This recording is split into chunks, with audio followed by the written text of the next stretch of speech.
The French have tried to keep that secret for over 100 years, It was only Steve. the upper crust people. Nearly 200 years. That is a top secret. Somehow Euston Station upper crust got hold of a document left behind in an old sea chest, possibly Napoleon's, could have been Josephine's. Unfortunately, jotted it down. He's kicking himself now. Oh, Secret, I cannot believe I left a note. If he talked like that. He did. He did that, yeah, he talked English, but in a very funny French accent. Do you remember, there was one thing that, talking about funny French accents. It's the Ricky Gervais Show, with Steve Merchant.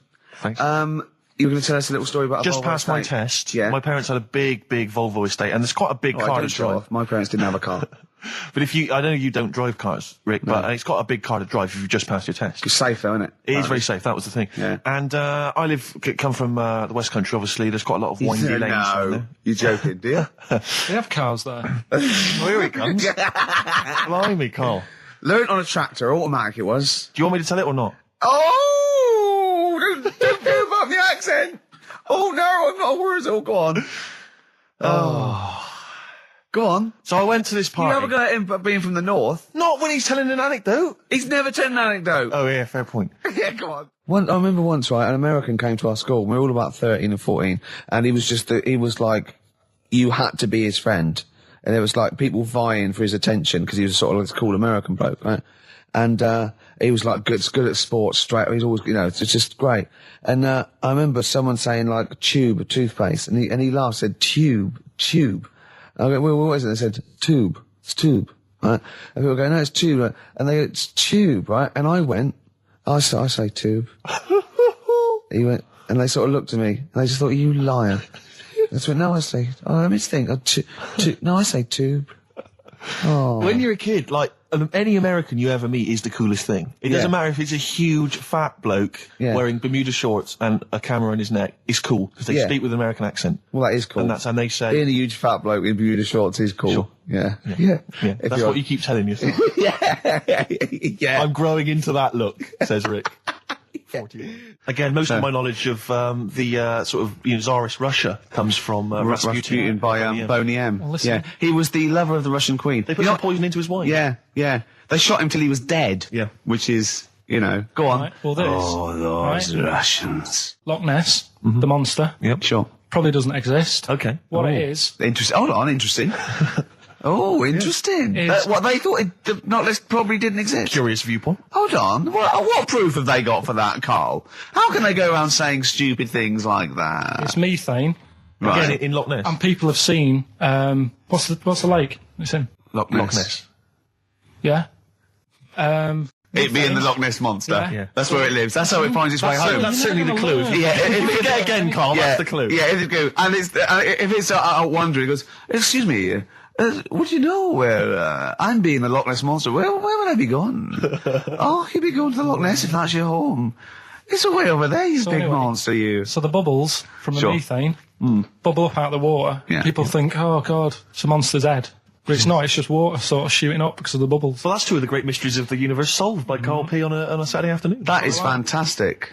So that makes me think a lot of things.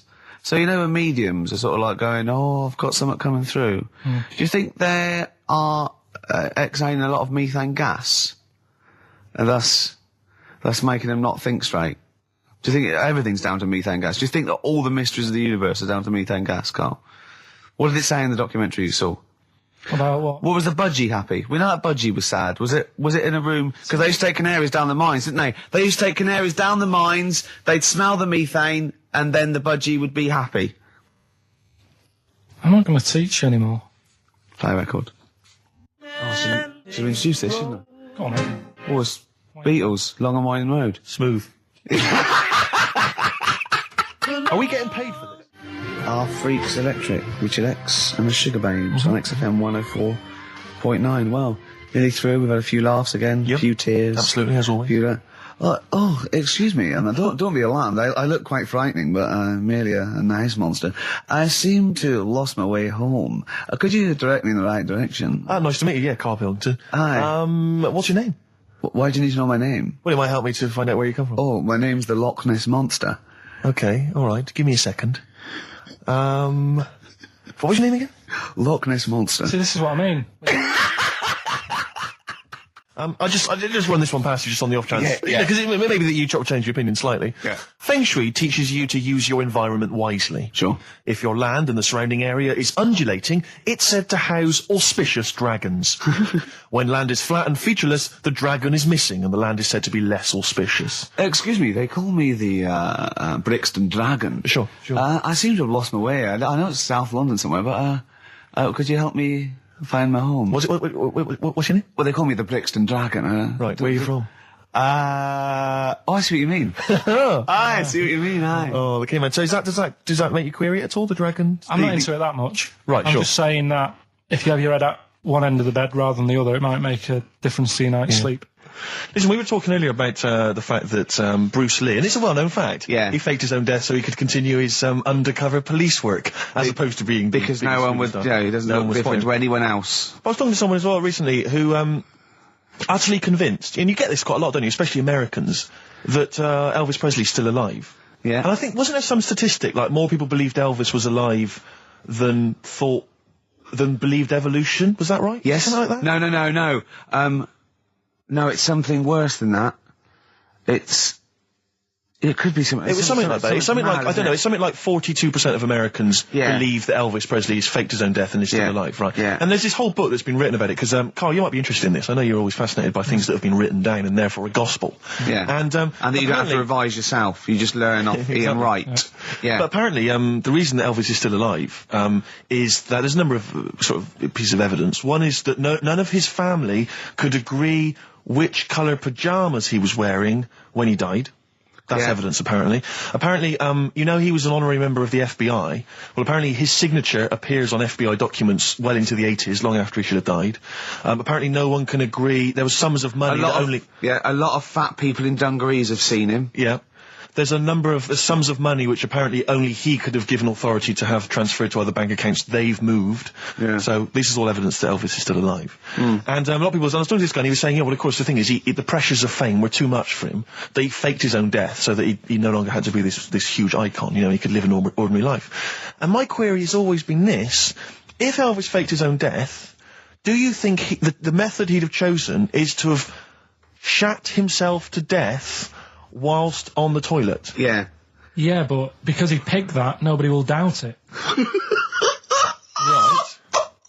So Elvis went to the FBI. Yeah. What do you make of it? Well, exactly. So what we're saying, Carl, is that there was lots of methods open to him. You know what I mean? It's all like, he didn't go to his secret reason and go, oh, I'm fed up. I want to fake my own death. You know what I mean? And they go, yeah. What methods have you got? I like to be found, shit myself down the toilet. You like to do what? I want to be a big fat mother on the toilet, just shitting myself to death. Right, on my ankles. Elvis is a good idea. I'm just wondering if there's maybe something a little bit more glamorous if you're favourite death. I mean, you could take a bullet for the president. What? Shit all over him? Just shit? No, we know crap at all. No, you just take a bullet for him, or you could. There has to be shit involved. Why has there got to be? There has to be shit involved. Why has there got to be crap? I want this way. Make it happen. Yeah, it's probably Carl, head in hand, look. Yeah. He's worried about the things we say. Yeah. Jeez. We haven't offended 1.2 billion people. Yeah. A fifth of the planet. So, Carl, what do you make of it then? Are you convinced Elvis is still alive? Am I getting him mixed up with someone else? Because all Elvis, all Elvises look alike. Because... that is true. A lot of Elvises do look alike. That's safe. On his gravestone, didn't they get his name wrong? Or is that his brother? Who's his brother? Aaron. That's his middle name. Yeah. You're not an Elvis kind of expert, are you? Hold on, wasn't Elvis one of a twin that died? That died, and I'm sure they got his name wrong on a grave or something. Oh, I don't know. But that's consequently that's proof he's still alive. No, the thing with the still alive thing, like I say, he picked that awkward death because nobody would be saying, hang on a minute, going round upsetting the family, wanting to talk about it because they'd be embarrassed to be saying, you know, he was found sort of in a pile of mess. Weighing 25 stone. Yeah. So... Because you notice he also expanded to a huge size as well, so he was just a huge fat blob of a man. He also did that to add, you know, extra... To the glamour. I don't quite understand all these people who fake the deaths, because Well, a lot of them don't. A lot of them don't, Carl. This is what, in a roundabout way, we're saying. We're saying that a lot of people that say people fake that they didn't, like else? Bruce Lee and James Dean and Elvis Presley, we're saying they didn't fake their deaths. He did die, didn't he? His head come off, didn't it? Thank God. Who's this? James Dean? His head came off. Oh no, I know where I'm trapped in a toilet with no toilet paper. That's where I am. And I'm thinking maybe I peel off some of the wallpaper, things like that, but there's nothing I can do. I got to go upstairs. Newspaper. Well, exactly, but I'm going to have to go upstairs and find toilet paper. Was there any? There wasn't. There wasn't? Oh. I'm going to have to go upstairs and maybe find a notepad or something like that. Oh. And so I try the door, right? The door's wedged, and I'm pulling on the door, and I can't get the door open. It's just like it won't come open. And it's already, and I knew it was going to come to this at some point. Like, this is like, the clock's ticking. I'm trying to pull the door open, trousers around my ankles again. And I'm thinking, well, what I could do is I could open the window, I suppose, and like try and climb out, but not really, because I got the trousers around the ankles. And that's or if it was raining, just stick your ass out, two birds with one stone. Sadly, it was a beautiful day, Rich. I call it the World B-Day.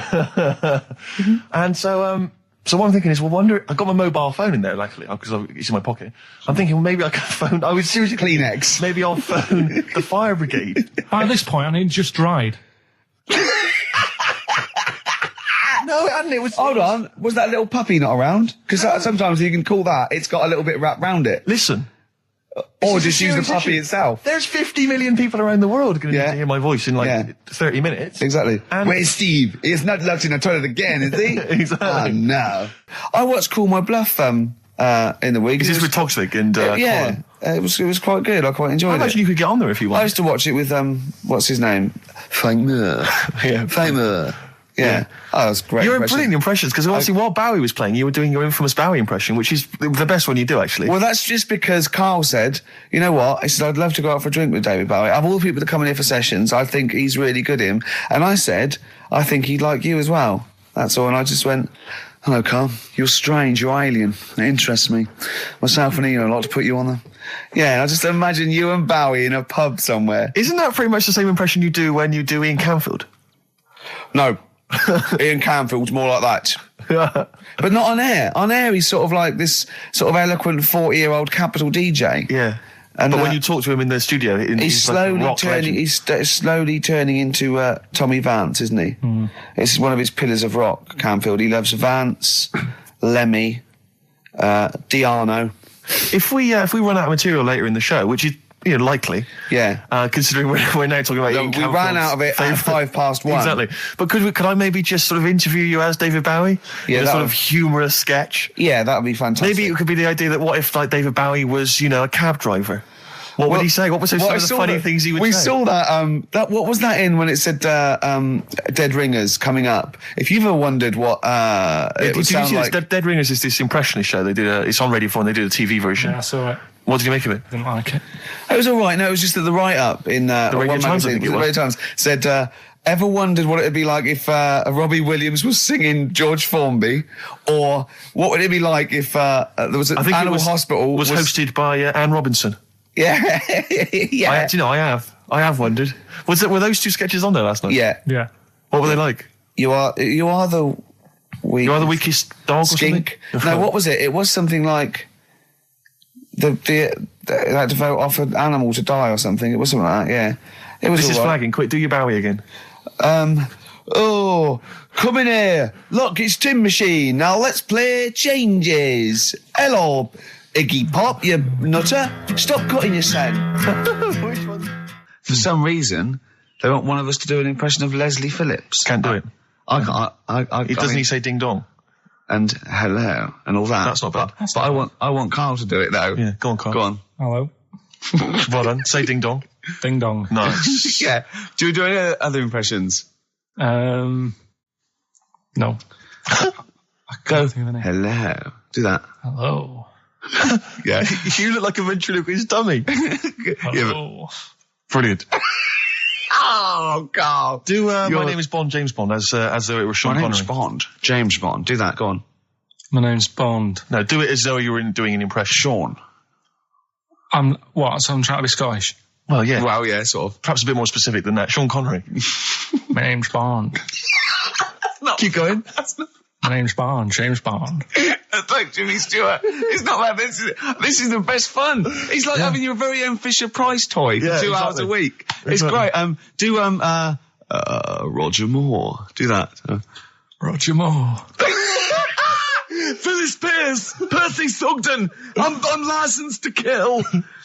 Anyway, she just said. No, this is a great game. No, that's enough. We'll come back to this another time. Yeah, anything you want Carl to do. There was a kid I remember at our school, Mark Johnson, when we were like 10 or something, and we were talking about Guinness Book of Records, and Mark Johnson went, "Yeah, I'm in the Guinness Book of Records." I thought, I'm intrigued. You're a 10-year-old. I said, go on. He went, no, I don't. Does this qualify? He claimed that he was in America once, and he went to see a baseball game, and supposedly that game was the world record for the number of people in an audience for a baseball game.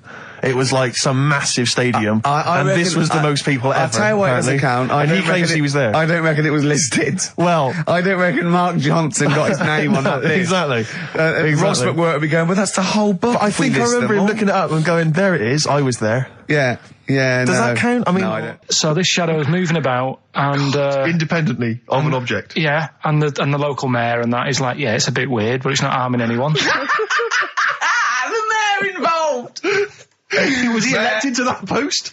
Hey, Mayor, we got a problem down here. Seems like a shadow. Well, it's not causing any. No, it's just causing any problems. Yeah. We've also got Educating Ricky, where Carl educates me. The one last week, a girl, right? She was deaf, and she was had an argument with her mum, and she pushed her and she hit her head, and then she can hear again. Yeah. Don't know what I learned from that. No. It might be subliminal. Something might be going. It might be a metaphor that I will learn from. Yeah, it's like a parable. Yeah. So look at his face. We might as well be talking Dutch, mightn't we, Carl? What's this? Bit of Aqualung. Oh. Aqualung. Rockbusters next. And the middle one was that Scottish fella's made an error. That was Mystique. Mystique. So, does anyone get that? Extraordinarily, almost all the people who emailed in. I'm beginning to think it's us then, because I was thinking mistake, I was thinking muck error and muck mistake, but mistake. Yeah. So, do you want to pick a winner? Yeah, I was going to give the prizes to Amy Massey, who's from Wiltshire, the West Country. Losers down there, probably as weird as you.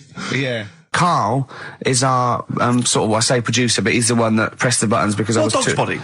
Yeah, but I mean, it was just because I was too big to run the desk. Yeah. I used to have to do. Literally too big. You couldn't get there. Yeah. And then we discovered that, he looked a bit like a boring sort of, alright, yeah. But then when we sort of, poked him with a stick, he came up with, he doesn't realise, but some of the I think, some of the funniest extraordinary things I've ever heard. Say hello, Carl. Alright. Yeah. Should we play a record and do Wash Up with you? Yeah, we'll play a bit of Aqualung then. Aqualung! Alright, that's Aqualung. Good time's gonna come, innit? Right, Carl. I imagine him in dictionary corner. I've come up with cat. If that helps at all. Yeah. Memblent. Yeah, what does that mean, Carl? Just anything you want it to mean. What I've got, there's a dog that's got a cough in Singapore because it smokes 20 a day. Right, what was it? It was, why don't they just get a diary or some paper or something to write on? Yeah. Because snappy. I couldn't think of a heading for it. It's basically, Go on. people who have tattoos, I've never understood it, right? That they have something put on their arm. Right, sorry. Have we started the educate? Is this part of it? Are you educating me? This is something that will be useful in my life that I didn't know about. Yeah. Go on then. No, it's just like they've got a machine out, right, that does tattoos. Tattoos. Well, because obviously Ricky doesn't travel on the tube anymore. He's too rich for that. I never did. I always thought it was beneath me. Sure, but I used to walk everywhere, didn't you? But I'm still forced to. Take the tube, and sat on the tube, and it pulled up, and outside the window, just happened to be on the station, was one of the posters with us. So I was kind of there, not realising it was behind me, and these big kind of fat German or maybe Bavarian guys. Well, they're in lederhosen eating sausages. Yes, they were. They're Bavarian. Yeah, they were. And I noticed one of them kind of looked at me, and then looked at the poster, then looked looked at me, just happened to say it, and wittered something to his friend in German. You know, I don't want to try and do an impression. That's freaking goggle-eye.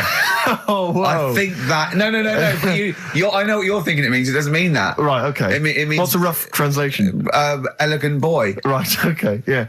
And so anyway, He pointed goggle-eye. He pointed out the poster and his That's mate... lanky piss and streak. and his mate burst into laughter. And then we pulled Well, they've got a great sense of humour, the Germans. Well, that's indeed. the thing. But we rumbled onto the next. We rumbled onto the next station, and the poster was in exactly the same place. And this time they tapped the shoulder of someone else on the train and pointed me out, and that person also laughed. An Italian? An Italian bloke, there was a French. Was there a bloke with a beret, a little moustache on the other side? Yeah. Was the United? Did you get on the United Nations Express?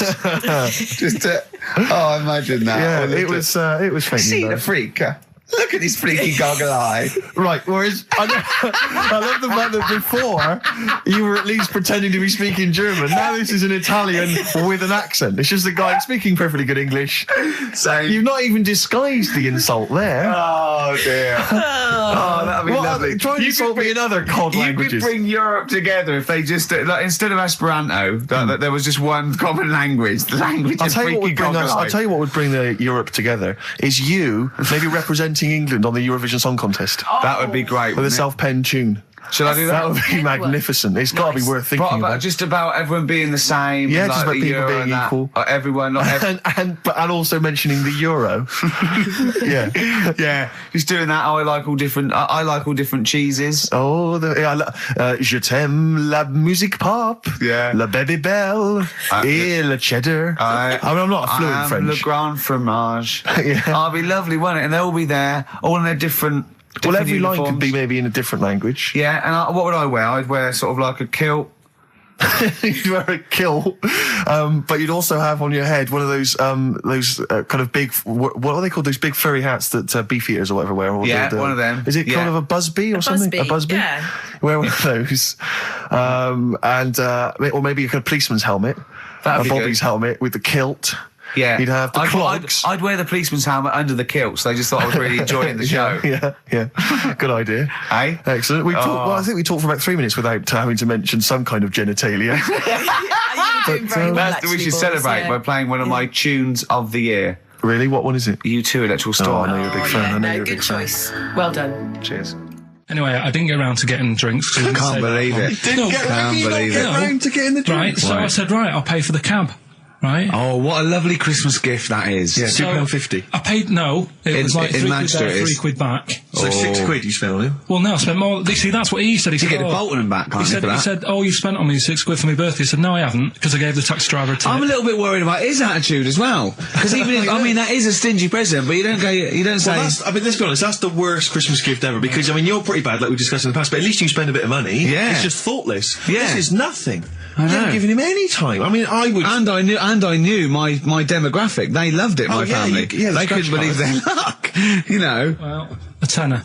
You spent a tenner on him? Well, the cab fare was £6. But the thing is, I don't think he's saying that. I think it's the fact that this is like, frittering away and it's kind of thoughtless, he would have loved to, I'm sure he would have been appreciative of a lovely £10 gift that you cared about and bought. A book he probably likes Fly Fishing, doesn't he, by J.R. Hartley. If you'd have bought that, he'd have gone, that's what I was looking for. Well. Or what I was looking for, Carl. Bloody hell, Carl, you little bald twat. That's just what I wanted. So, alright, so just calm down. So what have you got planned for Christmas? Is this what, are you doing the same impression? Carl, excellent. You've paid me milk bill for this week. That were reet nice. I'm spent this year. So have you planned anything for Suzanne, or are you just... Yeah, I'm taking her out Christmas Day for something to eat. So, do we need them? Do we need them? And you should explain do we need them for those that don't like the show. Well, it's sort of education about animals and stuff, and if we need them. So, like, David Attenborough once said, you can get rid of people off the earth and it would carry on, there's no problems, but, get rid of a monkey and you could have problems on your hands. So is that a direct quote from Attenborough's current autobiography? Something like that. I think so, yeah. So what I've done today, right? He always starts everything with, right, so then. Yeah, exactly. Yeah. So... And he always ends things, you got yourself all sorts of problems. Yeah. So that's that. That's done. That's coming up. Enjoy that. I think I can just sum up the station, can't I, Steve, without just last I comment? think you're probably right. I just came in, I just went to the toilet there, and it's a disabled toilet that's close to it. So, you go there. I had a wee. I thought, oh, the thing doesn't work, didn't flush. I came back and I said, oh, the toilet doesn't work, doesn't flush. And, Carl went, no, you just stick your hand down and pull that wire up at the... Think of that. Put your hand in the water. I mean, just when cistern water. when David Bowie interviewed Zoe, there's toilet's not flush. He goes, all right, babe, just stick your hand down, pop the shit down the U-bend, and just wipe your hands on your pants. Thanks very much. I mean, sums up this station, doesn't it? Absolutely. Next week, we've had loads of suggestions, Carl, for your best bits. It's basically all your best bits. Me and Steve are largely irrelevant in the voting. Yeah. So, you can compile your best bits next week, and they'll be loving it. We had a request for the little Chinese fellow in his pants, a horse in the house, cutting your hair on the railway station. If you haven't heard those stories, what does that mean? The little Chinaman in your pants, you've got to be tuning in next week to find out what that is. The only thing is, the old horse in the house was in the last best of. Was it? Yeah. Well, that doesn't stop. What's his name? If you're one of those people that want to see these clips again, tune in. Oh, Is it on over Christmas? It'll be alright on the night 84. Yeah. Someone kill me. I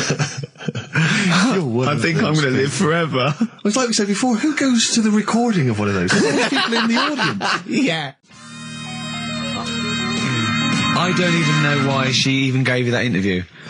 When you start off with, trying to find out if I need you, what did you tell her to get her to talk to you? Just said I'm doing some research on stuff. Did she think you were a schoolboy or something? No, she just said, oh, all right. She said, how long will it go on? I said, not long, just like 5 minutes, have a quick chat. And she loved it, didn't she? She sounded happy to take part in that. So the fact I love the fact that you've got an expert and you suggest that she's going to be having sex with Noah. He's a good fella, so you're happy. She goes, yeah. Oh, I took Suzanne out for a walk, right? Yeah. Went round Covent Garden. Right. Past the place where it was on. The stage door was open, you snuck in. Well, I said Madness are alright. And because when you think about it, Madness songs are quite sort of musical anyway, aren't they? So you can't... They're quite musical. Do you know what I mean? They sort He of... means they're like a musical, like a musical. Knees Up Mother Brown. I thought it was alright, enjoyed it. Blur the musical would be good, wouldn't it? Blur the musical would be excellent. Yeah, little Cockney so Sparrow. what, you bought tickets there and then and just went in? Yeah. They're not selling, are they? It was fairly quiet because we only paid the lower price and we got upgraded for free. Nice. So You enjoyed it, did you? I'd loved it. And would anyone like to come on stage with us? Yeah. The little bald fella. Yeah, go on, I'll give you a go. And what home are you from? Where are you? What are you doing tomorrow? Well, I'm going. No, you're coming here tomorrow. Come here tomorrow. Is he not doing well? That's a disappointment. I don't know. I mean, it was New Year's Day, so maybe that's why it was quiet. Carl, what have you got lined up for us as the producer? Right, well, Rockbusters. Been off this week again. Has he? Yeah. Another week off? Another week off, yeah. No, I didn't have a full week off. I had 3 days off because I was working all over Christmas. Yeah. And still didn't stop working, preparing stuff. You've got a nice load of prizes there that I've sorted out. I had to come in especially to sort that out. Yeah. Rockbusters. Did you rifle through the drawers at Capital Gold instead of down Yeah. Rockbusters, we're still doing that. Yeah, you're bigging it up. Yeah. He's bigging it up. Yeah, still doing that. We've got that. We talked a lot about hairy kids. We have discussed that a lot. I love the fact that Simon Sharma has never started a programme like that. The Jacobites. We've talked a lot about hairy kids. Go on. It's a little bit, I mean, it's not your traditional science stuff, but it's still interesting and it's a little bit, it's still... Yeah, we talk about hairy kids. We have disproportionately, honestly. I think this show's talked about hairy kids more than any other radio show. He said talking about Time Out. I said something about in Time Out, and he went, yeah, do you read that? I went, yeah, I read it, I get it every week, yeah. He went, there's no point though, is there? He said, because it's like a telephone directory. If you want to look something up, you look it up, but you'd never sort of browse the telephone directory. And I went, that's an interesting point. He went, although I did.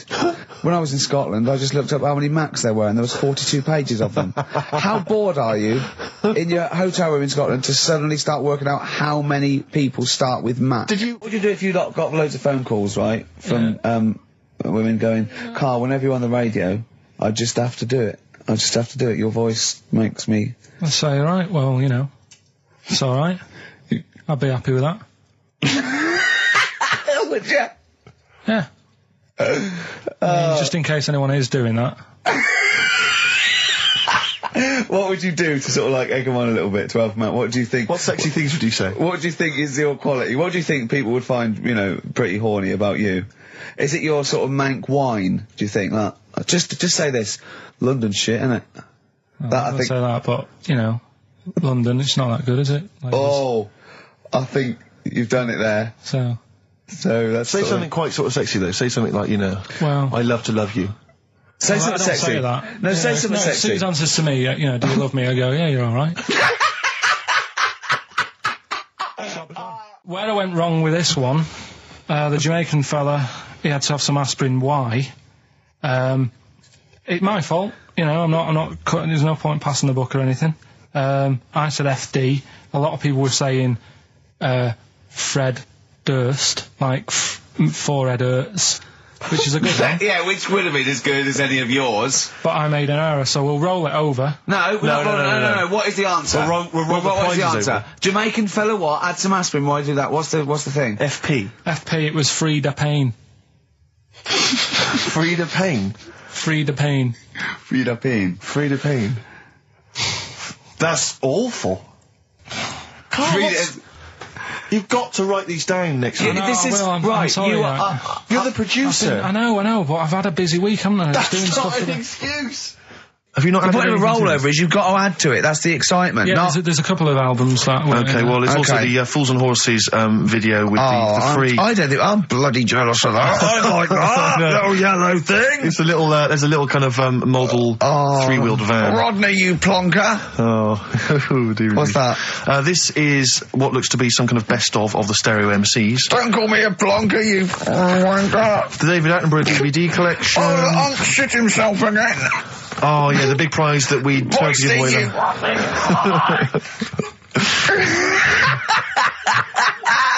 Best chill out.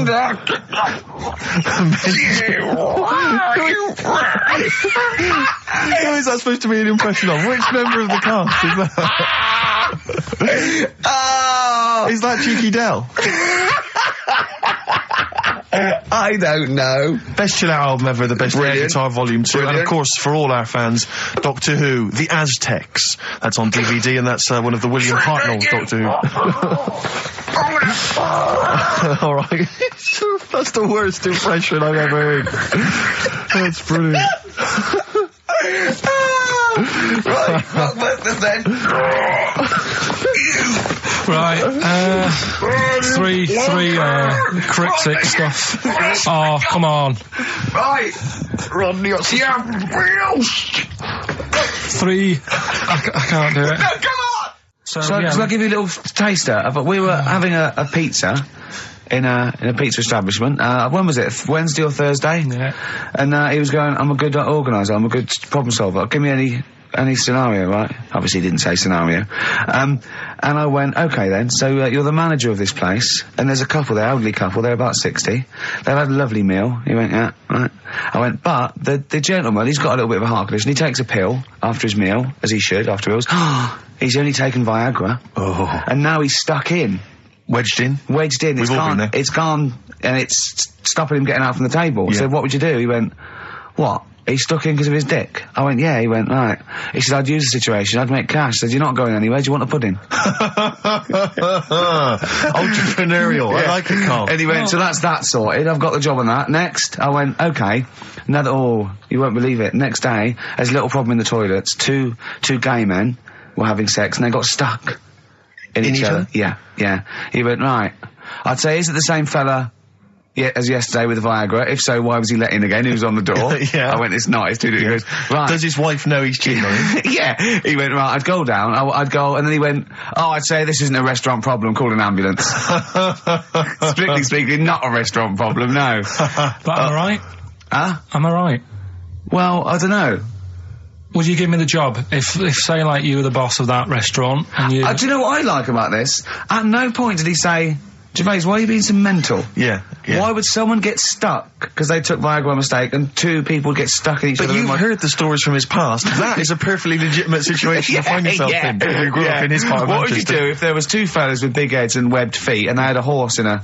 Well, what I'd do is... What would you do? What did you do when you first saw him? The dancing. Brilliant. Right. That's that solved. Brilliant. I wanted to be a dancer. After I did the boxing, right, I joined a dancing thing just near Man United's ground, right, called Twiggy's. Went along, I wanted to learn some moves. How old were you? Well, it was when Michael Jackson was, like, pretty big, so about 83, 84, 85, something like that, around there. Wanted to do it. When I went, it was shut, and I'd become like a warehouse for toilet rolls. So in a way, I wonder what would have happened. Sorry, how is that an anecdote about you going through dancing?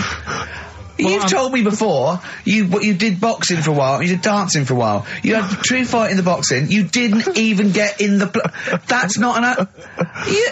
Imagine if that was a film! This is a boy's dreams of becoming a dancer. Oh, it's shut. Next on. I mean, how is that a story? Yeah, that was Billy Elliot. Do you think it would have won quite as many awards? Yeah, brilliant. Footloose. All right? Yeah. I'm fed up they banned it. Let's go. Oh, it's shut. Flash dance. First, there was... it's a warehouse. Never mind. I'm just saying, you'll find something else. I think I got a go-kart after that. I bought a motorised go-kart and kept myself busy with that. So... There's always other things. Just think, Alan Bennett has to sit down and really sweat over his stories. Yeah. He just opens his mouth. You are a living Alan Bennett character. So that's solved. Well, Jay, don't worry about that. There's no emotional problems I can foresee if you follow that advice. So the advice there is do an arranged marriage. If she's not ugly. minging, she's not completely minging. Yeah.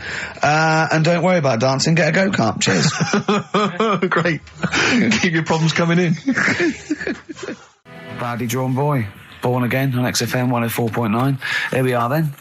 Ricky Gervais with me, Steve Merchant and Karl Pilkington. Raring to go. He's a bit grumpy, Karl. Woken up at 8 o'clock. Because he's from the north. Yeah, because he's in London. Yeah. And London's rubbish, right, isn't it? Well, you can't even get a Band-Aid in London, can you? Or grouting. In Manchester, I could walk to the next shop and definitely get some Flash or maybe some Vim. You can't get it down here. You got to go to a trendy bistro, haven't you? Karl, why are you grumpy? I told you before, I'm just a little bit tired today. Because he had to get up. The builders next door woke him up. No. He's always going about his hours. Those builders probably got up at 6. Yeah, but to I get can there understand builders who get up early because they're building outside and they've got to get the job done before it gets dark. But he's working in someone's lounge. If it gets dark, put the light on. It's not a problem. So why is he starting work at like 7 o'clock in the morning? Well, because the builders get paid by the day. And if you get a builder there and go, I'll just do 11 till 3, he's not going to go, I'll tell you what, love, just give me 40 quid. I didn't do a whole day. It's a day's work, isn't it? So you want to get the most out of them, don't you? Plus, he probably wants to finish early so he can have a good night out. Yeah, it's a Saturday night, you know what I mean? He wants to... Yeah, he wants to get at least 15 pints in. And he was cheery, I bet he was whistling and, dancing around and tapping, so I don't know how you can be annoyed at that. And So the Iceman, why does that amaze you? What's like, ooh... Well, they found some part of our preserved past. It's interesting. Again, I'm amazed by anthropology and evolution. Yeah, it's just that line on its own like that. They found an Iceman is great, but then it went on, and it's going on about they've had to get different people involved to find out how old it was. Because first of all, the story started off right. An old fellow on holiday somewhere. Where did they find it? In Sweden or something? And he was walking in the hills. And he was walking? In the hills. In heels? Was he a transvestite? In the mountains. Oh, right. In the hills. Yeah. Yeah. So he's walking about and he sees this body in the snow and he thinks, oh. So he calls the police up and they come and have a look and he goes, oh yeah, it's probably a murder. So then they dig it up and find out he's got hold of a spear in his hand. Right, and he's dressed like Fred Flintstone. Yeah. Right. And they realise it's probably not a recent murder. Right. His knuckles are dragging on the floor. He's a Neanderthal man. They think, hang on, Karl Pilkington. But when they found out, hang on, it's an old thing. It's an old thing! Can it? If it was a murder recent, then you'd go, hang on, how did this happen? Who does he belong to? Yeah. But the chances are whoever murdered him is also dead. 5,000 years ago, probably. Yeah. So leave it. Just bury it. I don't think it's a murder investigation. No, but they are. It's not Quincy going, this was before my time. It's not a murder investigation. Yeah, just one thing bothers me, sir. Just one final thing. My wife loves you, but this guy. That's how they were Why treating would him. he have a spear and a leopard skin? I just can't. I can't get over this. What are you talking about? Ash, and sometimes on XFM 104.9, I'm looking Gervais with me, Steve Merchant and Karl Pilkington. Right. We've got so much to get through. All right. London's shit, innit? Sorry, I shouldn't swear on air, my studio. Never swear on an on-air studio. Yeah. Apologies. Not really swearing, is it? I'll tell you what swearing is. Yeah, Graduate. You're going to play that again and give a winner. Give a winner. Well, let's hear it. So it's Karl Pilkington featuring in The Graduate. No, there's this lad who called Mark, right, who I used to go to school with, who used to call me that. And his mum, right, was like obsessed with cleaning. And I was never allowed in their flat. He makes the place look untidy. So she used to, I don't know if it was just me or all his mates, but I used to turn up and she goes, yeah, he is in, but you know what you've got to do? And I used to have to go round the side of his flat, and he had a computer, right, which I used to play. I didn't have one at that point, but he had one. And I used to have to go round the side of the flat and stand at his bedroom window with his window open, and I'd be sort of leaning in playing the game. You are joking. I'm not, his mum. You had the weirdest upbringing I've ever heard. The things you were willing to do. It's the strangest. What is this town like? No, I stopped going once Was it there got me always home. music? Right? There's the horse in the house there. Oh, look at these two kids with big heads and webbed feet. All right, Ronnie. All right, Reggie. What was it like? She was obsessed. It is like you've grown up in a cartoon made for children. Yeah. No, his mum was really obsessed with cleaning. When Can I play through his window? I used to... Mrs. Ramsbottom, can I play through Mark's window? Aye, you know what you have to do. She used to be up till about 3 in the morning. Pilkington again. Have you washed your hands? What, up till 3 in the morning? She Washing? used to be up doing the tiles in the kitchen. Washing until 3 in the morning? It's at 3 in the morning. And for ages and ages, that's saying that out on the tiles, I used to think that came from, like, his mum. Because she was out, like, cleaning them late. So, till I was about 13, I thought that saying, out late, on the tiles, was... And now you're not confused by anything. XFM 104.9, what do you want to know? Funny thing happened to me on the way here. Okay. Actually, it was about Wednesday or Thursday. I was walking along Charing Cross Road. I was on my way here, actually, to meet Karl for a drink. And this little fella came up to me. I think it was an overseas student. He's sort of like a student type, but he had an accent. And he came up to me and went, excuse me, are you one from the office? And I went, yeah. He went, would you sign a script book of the office for me? I went, yeah, by all means, yeah. He went, can you come to the bookshop? And I went, what, you haven't got it on you? He went, no, but if you come, I will buy one for you to sign. And I went, I can't really. He went, were you going to pass one? I went, I'm not, no, I can't. He went, and he went like, he went, oh, I was just in Waterstones earlier. I didn't go. I went, oh, sorry. He went, you could just, I went, I can't. He went, okay. I went, I'll sign something else. Have you got something else I can sign? He went, of course. And I signed a pamphlet or a brochure or something for him. But I love the idea. Imagine me going with him and queuing up, and I'm in the queue. He's going, you're going, yeah, fine. Can you just hurry up? And he gets there, and his switch doesn't work, and he goes, can you lend me £10? Yeah. I mean, imagine that. I'm a little bit annoyed you didn't go with him, frankly, because that would have been a sale of our book, and I get a little cut from that.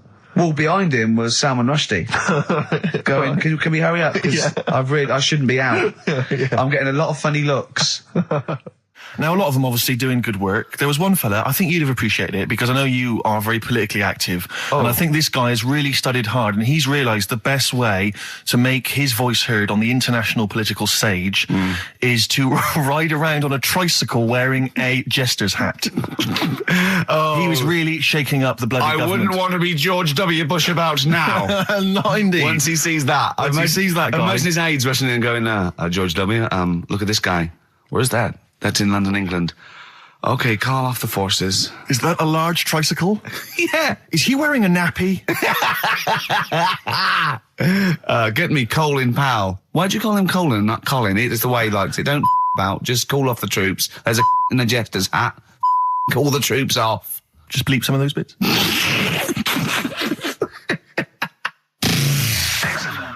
I remember when I was growing up in Manchester. No, you can't. And tell you it's funny to me. I tell you, XFM 2.9. I said no. I saw a weird thing. I saw where in Leicester Square I was coming through China. I saw a hairy Chinese kid. No, I don't. It was weird because they're not usually hairy, are they? Did I tell you about me Auntie Flora? Is that supposed to be Manchester? Did I by as like? Did I tell thee about me Auntie Flora who shat herself for 3 hours once? Did I tell you? I don't. There was a woman born Carl, once. you have to phone us. We've got nothing. Oh God, he's so annoying. Little twat. Flaming Lips on XFM 104.9.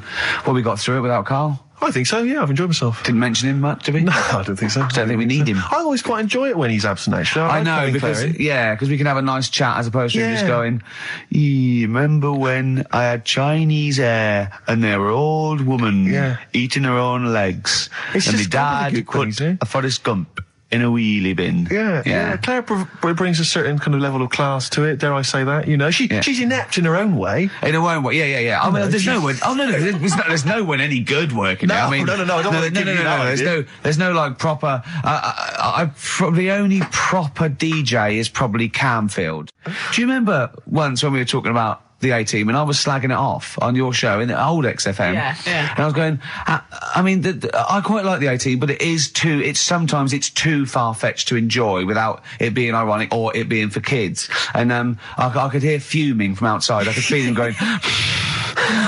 He didn't know who to call. He wanted to call Vance or someone or Lemmy. He didn't know. Right? And then I said, and if you can't find the A-Team, they outwit the might of the FBI every single week. But an old woman who's having trouble with her landlord can find them. Yeah. And the door burst open, and Campy went, "That is because Hannibal sometimes disguises himself as an elderly Chinaman." And that was his explanation for the whole series. Yeah. Oh, that was for Camfield. That's lovely. That's for his 12th birthday, which is coming up very 13. soon. Oh, he's 13. Yeah. Teenager, Oh, he's gonna rock, Steve. Indeed. Oh, you'll have the Scottish widow coming round. Oh dear. What's her name, by the way? I heard you talking about that. That's Amanda Lamb. Amanda Lamb, who's in the Place in the Sun programme. Is she actually a widow? Is she a Scottish widow? Hoots, man, my husband's dead. Do you want any money and a bit of my clam? Brilliant. All right. That's the sort of quality you've missed out on today. Well, anyway, you're going to be back next week. We need you back next week. Yeah.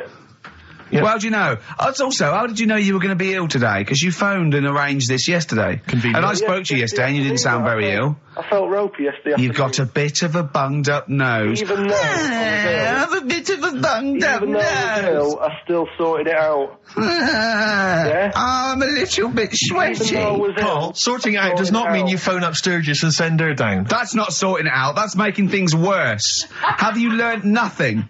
Thanks, Claire. If you're not part of the solution, you're part of the problem. Mate. Yeah. My leg's a little bit achy. Wearing wet jeans. I put wet jeans on again. My lasagna it was frozen. Think of that. A well-known phrase from the show, and it's hairy Chinese kid. Yeah. Where would you There hear is no that other radio show in the life? world. This is... Go on. If you've just tuned in, I mean, what are you thinking? Think if you've just tuned in? You're going, well-known phrase from Shaw, hairy Chinese kid. Oh, yeah, classic. They'll be playing that in charades this Christmas. You bang out of order, first of all. Okay. Do you have a good night when you're with us? I tell you what, I wish I'd lost a tenner every time I've come down. That would have improved it. You point out there about the football analogy. Mm-hmm. Alex Ferguson, when did he score a goal? Right. He doesn't. He tells the others how to do it. Right? That's He my doesn't role. take in up it. one of the 11, though, does he? No, exactly. It's not like you can only field 10. Yeah. Because we only got 10 again. I want to be in the 11. Exactly. He's not running around in midfield, falling over. Yeah, shouting, oh, what have I told you? Yeah. No, well, you know, my mum and dad have sort of moved from Manchester. They've retired now in Wales. Oh, yeah. And it is... Look at his face, turning his nose up. No, but it is pretty depressing. Do you know what I mean? It's just one of them places that... it's like you go back in time and that when you go there. I mean, maybe the major cities there, maybe Cardiff is all right. What, even coming from Manchester, it's like going back in time? It's like one of them places, it feels like every day is Sunday. Do you know what I mean? It's just depressing and grey and slate Lots of everywhere. vickers walking around going, I'm late. Well, yeah, it is the sort of attitude they have, right? This is true because my mum and dad live there and that, right? And they love it. It's all right. It's an healthy place to go when you get older and that. But this is why they don't move on in Wales. Well, I'd just like to make another sorry to any Welsh people listening. We're not saying you don't move on. Carl is. No, but... Sorry about the little Chinese shoes again. The thing as well. is, it's good that in a way that they do that and they don't want to be like, you know, rushing about everywhere because the way London isn't that great either, is it? Because it's totally opposite here, right? Yeah. So I'm not having a go. It is a bit dull. I think even people who live there will agree with me, right? But, like, one of the shops that my mum and dad use, right, it's only a little sort of villagey type shop, can't be bothered staying open for hours and hours, right? Because there's not enough people who use the shop. Yeah. So what you do is, they get used to what you buy. And They leave it out. They put it in a phone box outside. They put it in a phone box? Yeah. So it doesn't get wet. So my dad's loving that. Well, Once he yeah. found that out, it was like, brilliant. But how is that a bad thing? That's brilliant. Well, it's not for other people. It is for my dad, because he's picking up all sorts of stuff. Oh, Chickens. no, he's not. Oh, yeah. He's not nicking other people's shopping. Well, it's not like nicking, is it? Because it's not theirs yet. Oh, and you've stitched him up on radio. Well, of course, because they're going to think, who is there in town with a Manc accent who hangs around a lot? Who keeps making phone calls and is getting fatter. Yeah. That's You've stitched him I right love up that. there, I Carl. love that your dad was excited when he found out. I can't believe that he's moved there. He's retired to this little village where it's based on trust and community, and he is abusing it. He's using his scally Manc ways. Bloody hell, Lakers. There's no bread again. There's old women Was going empty. hungry. Yeah. Their cats aren't getting fed. And your father is just, I can't, that's obscene. That's obscene. Oh, I think it's Die Thief. That fella from Manchester. Come on, Monkey News. We'll play a song and we'll... No, do let's Monkey play a News. song, let's play a song. Oh, it's a great track. Cheer up, Carl. Is it new? Is this Waiting new? for an Alibi with Thin Lizzy. What year Doesn't was have to it be new. It's brilliant. What year was it out? Oh, Einstein wasn't new when he came up with the greatest theory ever. Oh, hold on. Hey, hold on, you're not new. You're not new. So anyway, I found these things. Do you know what I mean? Yeah. So explain this again? Right, so I got back off holiday. The first job I found out I've got to do is work with Ricky for a voiceover. I do a regular thing. I do X-Ray magazine, but I'm allowed to make the script up, and they said I could, so I did. Right, so imagine this. Well, I know you, Rick, and I know you like to put a lot of work into these things. Yeah. You want to do a good job. So he rolls up, he says, let's do it then. He said, what's in the magazine? I said, well, here's a selection of stuff. This is what you've got to sell. He said, leave it with me. He goes into the little booth, and the first one he comes up with is this little advert for it, right? X-Ray magazine. It's out now. It's £3.50 May edition. Music of Tomorrow. Dandy Warhol's picture, and there's a free CD with all the Placebo and the Donners and Smog and Nightmares on Wax and Alpine All Stars. Only £3.50. It's out now. Buy it, innit? Have you got a sore throat there? Well, that's all right, isn't it? And he was going, you can't. I said, we are doing that. I've done one. That is it. That's it. So I persuaded him. He went, right, okay, we can possibly put that on XFM, right? I'll have to see, right? I wouldn't do it again. And he went, but you need one for Capital. He said, Right. Capital will know what I went, right, I'll do one more for Capital. Right. Because all the stations advertise the XFM magazine, right? So this is the one that he thought would be all right for them. Ooh, hello, you loonies in Radioland. Dr. Frog here to tell you about the new edition of X-Ray magazine. It's out now and it's only £3.50. You've not heard of it? It's a great music magazine. And you get a free CD featuring bands like Placebo, They Wear Makeup But Leave 'Em Alone, Gold Chain, Smog, OK Go, The Donners, and all great bands that you'll love to... Froggy here, hello. Bye. Ribbit, Froggy says bye it. Oh, well.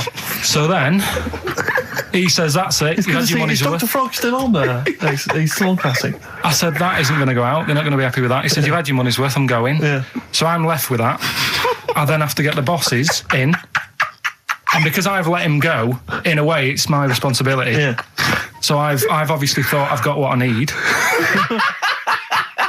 I had to play them to the MD. What did he say? And justify...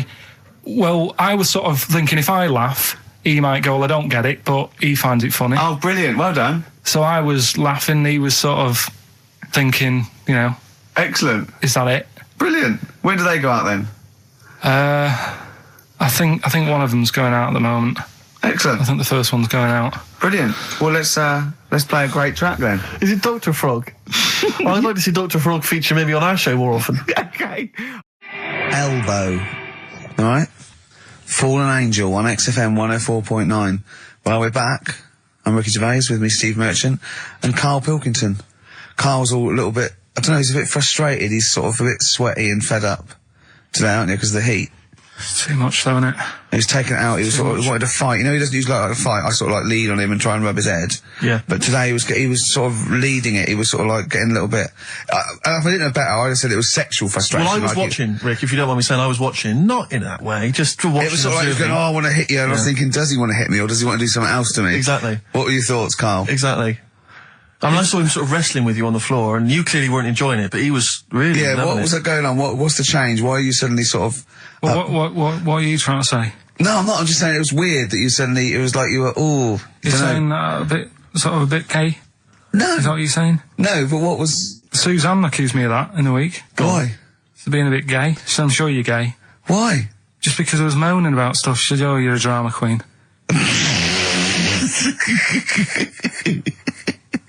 Right, well that's what were you moaning about? Not having enough gay sex? She didn't have a knob. Yeah. It's going, oh, why don't you get yourself a nice little knob? Yeah. I mean, can I call you Frank, please? Could you wear this false beard? Yeah. It's just, well, we'll talk about it later. It was about the Seven Wonders. I just wasn't that impressed. He wasn't impressed by it. He said, well, we'd say that, yeah. Well, we got a top show coming up, haven't we? But if you are a little bit, just a little bit sexually, you know, don't be afraid to let it out. I mean, if you want us to relieve you of it. I'll tell you what. Let's have a little bit of Maggie May by Rod. Oh, it's a beautiful day. Killing a Georgie. That's your favourite song, isn't it? Oh. That's weird, isn't it? Strange, isn't it? That's weird.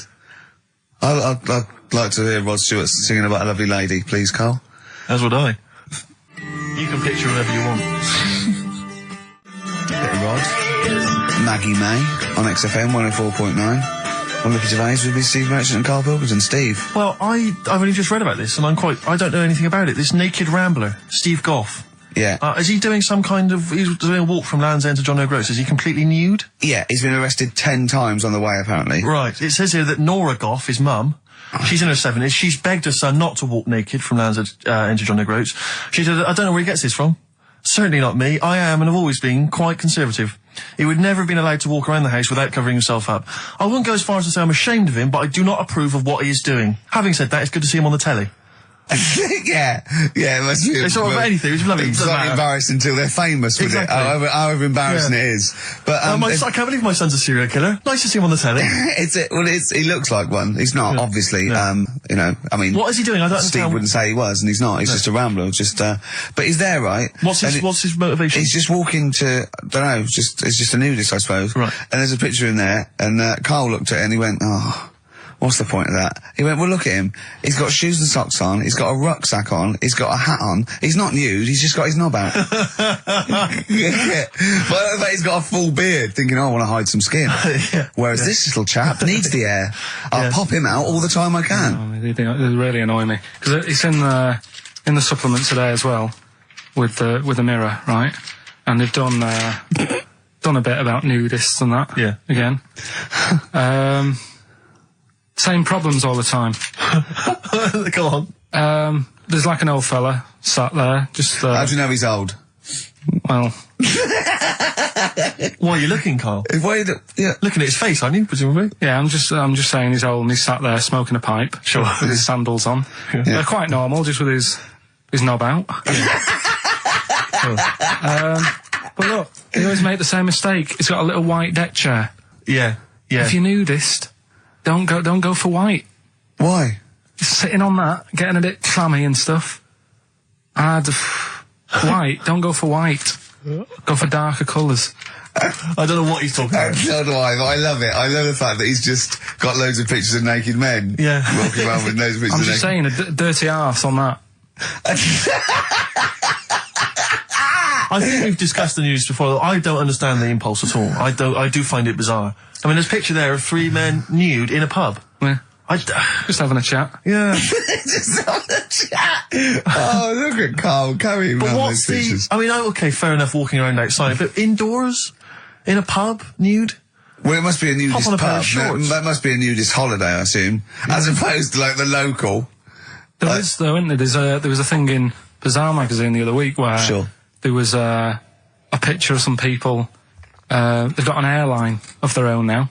What, nudists? Nudes. Nude airline? So you can get on there. And your holiday starts as soon as you get on. Sure. And, but what's the point? Well, I'd be worried just about banging against things. You know. So to speak. Yeah, my shoes and things. Or spilling the when the waitress comes along. What, the RSS, and might she spill hot coffee? Yeah, that's a good point. Does she have to be nude? Would the stewardesses have to be nude? I don't know. But that bit as well where they walk down the aisle and they have to check if you've buckled up. Yeah.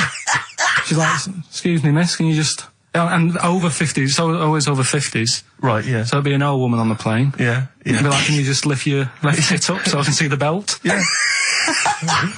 Yeah. Oh, God! Yeah. Oh, Imagine dear. if you've got to go into the crash position. Oh, God, yeah. You know? The last thing you see is your John Thomas. John Thomas. As you go crashing into a mountain. Terrifying. And then what if you've got to abandon ship? I know. Well, how would they explain that? Yeah. Go onto an island. Exactly. All right. Or being picked up by, a passing ship. Yeah. Carl, you notice they also play volleyball a lot, don't they? Yeah, I mean, you've always mentioned that, but I thought you were joking, but they love it. Yeah. They said that's what they do. They get to this special holiday That camp. can only be... Either they got the idea from sort of like Carry On Camping or Benny Hill, or they actually like it jiggling around as much as possible. Yeah. But is that safe? Well, I assume so. You play volleyball with trousers on, don't you? I wouldn't have Yeah, thought... but there's a bit of support there. I mean, I was watching athletics, right, the other week. Yeah. Right? Yeah. And I was watching it because there's a lad who I went to school with. He's like winning gold medals and everything now in the Olympics and stuff, right? So I was looking out for him. Now, if you went to school with him, I'm assuming he's got 3 legs or something? No, he's normal. just a regular guy? He used to push me on my go-kart, and so I feel like You've trained I was him, there yeah, from in the the start, beginning. training up a bit. Yeah. And watching the programme, and there was swimming in it, and I was watching that for a bit, getting a bit annoyed, because that butterfly stroke, Yeah. I don't know why they do that. No, nor do I. It's just hard work. It doesn't make you go any faster than, let's say, that stroke, the Yeah, crawl. don't do that. That stroke on radio doesn't work. The crawl, yeah. So I was watching that, thinking, that's annoying. Yeah. And then they got onto the running bit, and my mate's in this race. Yeah. Now, they do the side shot, don't they? So you can see who's in the lead. Sure. And then they do that front shot, where it's absolutely pointless. The only reason to do the front shot, I think, is to keep women interested. Because you can basically see his tackle going from left to right, being battered all over the place. Why were you looking? Seriously, you had no choice. If you wanted to watch it, it was like, I was interested if he was going to win, but it's like, But why did you turn over and watch that? Charlie's Angels instead? Because I wanted to see if he won the race. Or flip back at the end. Just flip back to get the result if you don't... Well, Yeah, or at least turn away or close your Well, eyes that's what you've on seen the it. front shot. No, I wasn't. I just... Suzanne weird. was happy. Suzanne was loving it. Yeah. And I was like, whoa. Yeah. Just go to the other shot, but they were showing you the front shot and running along there. They could have just shown the top half, but they didn't. Sure. It was there. It's just heads moving along at 25 miles an hour. Yeah. Well, I think you're meant to see the running, the actual legs moving. It's athletics coverage, isn't it? It's not like... But they don't show you a shot from behind. Did you want that? Oh, no, I didn't want that either. It sounds like you were disappointed. Yeah. Play a record. What are we having? Better Radiohead? Yeah, it'd be brilliant, wouldn't it? Incidentally, last week, you remember, we began the show by talking about knobs. Yeah. I think we've got a bit more knob news this week. There's not much coming up, is it? Knob news is on the After way. Radiohead, more cock. Radiohead and go to sleep.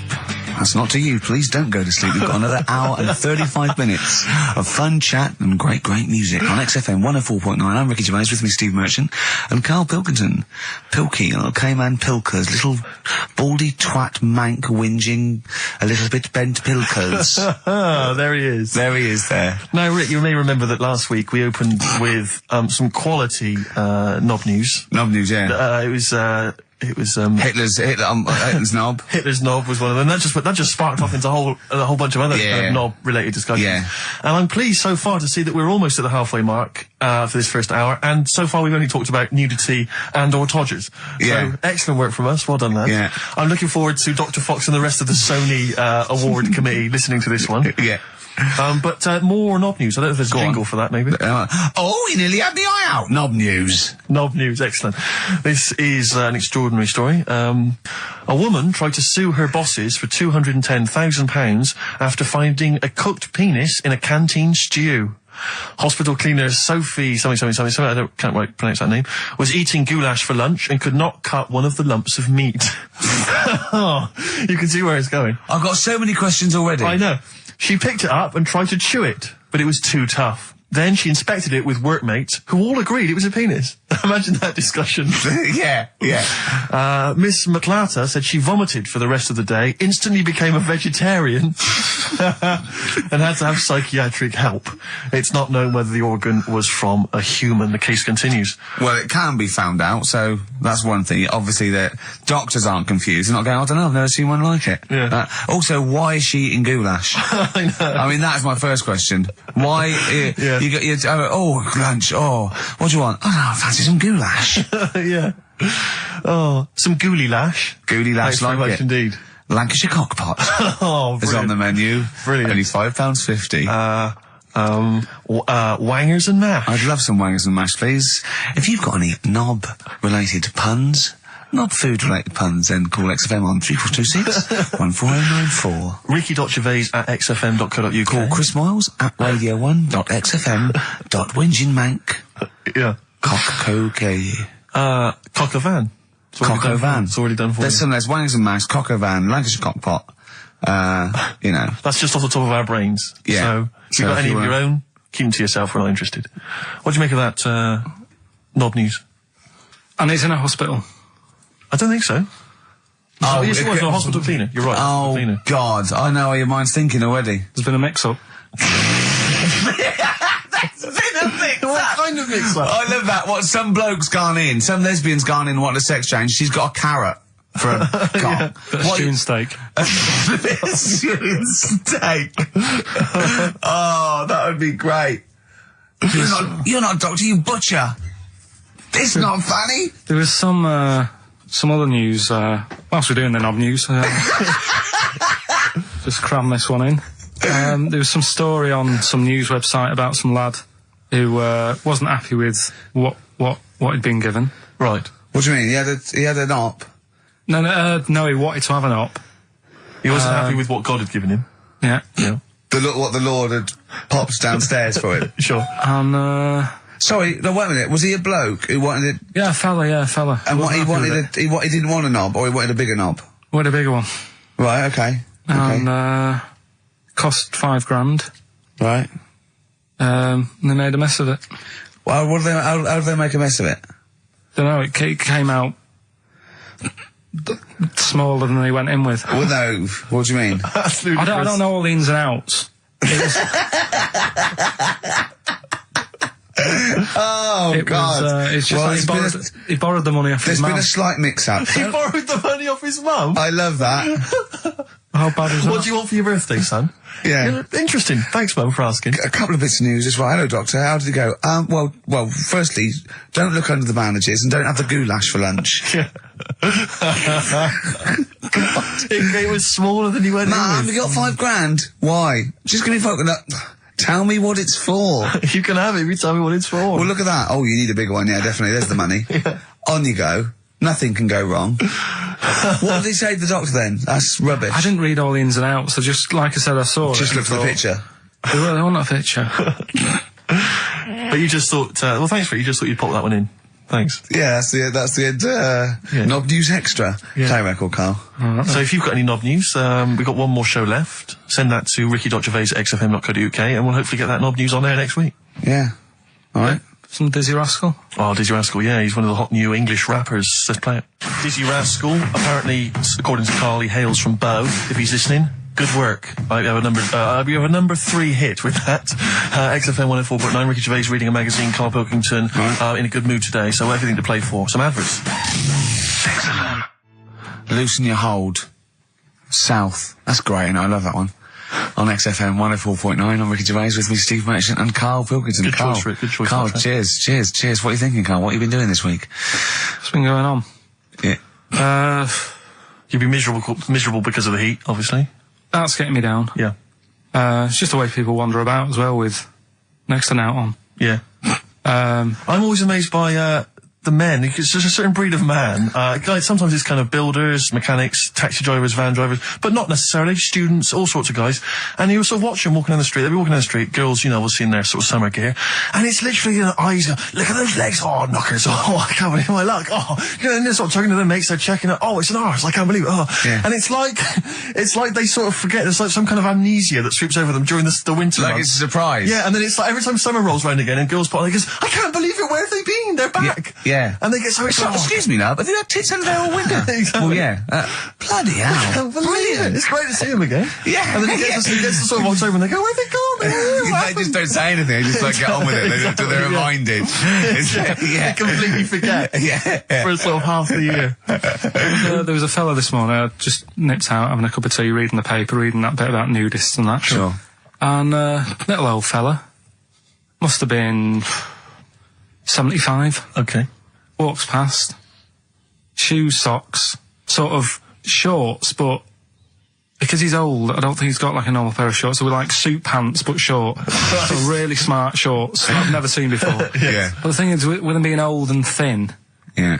it's just, don't do that. Don't walk around like What, the legs? the legs and the back. He'd look like a little tortoise without his shell on. And everybody outside the cafe. I've always wanted to see a tortoise without its shell on. Yeah. Just to see if it would run really fast and go, this is brilliant. Just scamper along. I saw a grotesque thing. I think it's Britain's fattest man. I'm not sure. He was huge. I mean, I don't wish him any ill, but so big. It was ludicrous. He was waddling down, Oxford Street and he was, genuinely, I'm not a big fan of, ginormous people. Rick Waller, for instance, turns my stomach. This guy was twice as big. He was extraordinary. And he sat down on a big bench and literally took up the whole space. And he reached into his bag, he's having his lunch, and he was eating an apple. And I really felt like I wanted to slap him on the back and go, it's a bit late for that, mate.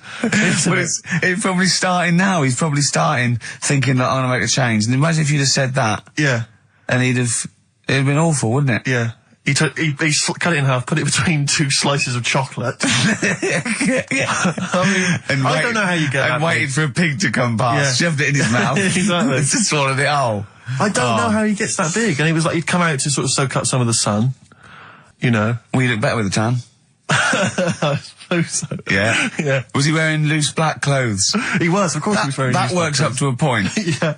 And then, it's not fooling anyone. Was it vertical stripes? Yeah. To make it look thinner. Just people swimming past and think it's night. Yeah. Exactly.